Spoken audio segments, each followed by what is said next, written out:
has just announced a new update with its soon-to-be launched iOS 26, and it's arguably one of the biggest updates to its products in recent years. Hello, and welcome to GadInsider, your hub for the latest tech news. Alongside a new liquid glass interface, the Californian tech giant will introduce a number of new features and app updates that will benefit those who like to plug in their iPhone and make use of CarPlay convenience on the road. Weather updates, keeping up with sports scores, or tracking the progress of an Uber Eats delivery aren't the only updates coming to CarPlay in iOS 26. Here's what else is changing. Now you can keep things personal. The new liquid glass look will also afford CarPlay users greater control over the way their CarPlay system feels. Rather than simple light and dark modes, there's also the option to lightly customize the background from a pre-selected list of wallpapers. Exciting, right? In iOS 26, CarPlay will also offer a tap-back function in incoming messages, allowing quick replies via a pre-populated list of common responses, much like you can on an iPhone right now.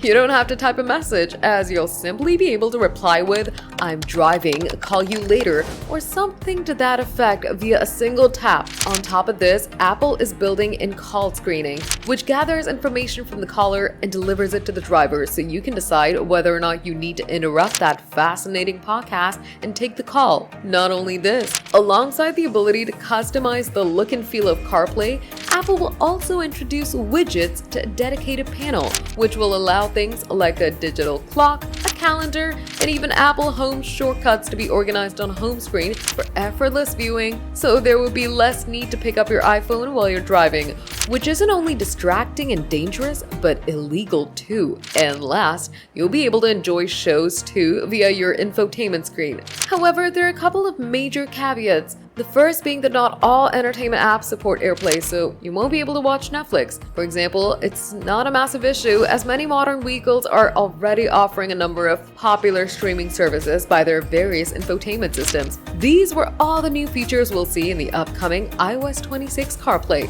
Which one do you think is best? Drop your thoughts in the comments. We read every single one. If you love this news, smash that like button, subscribe to GadInsider, and hit the bell icon for more tech updates.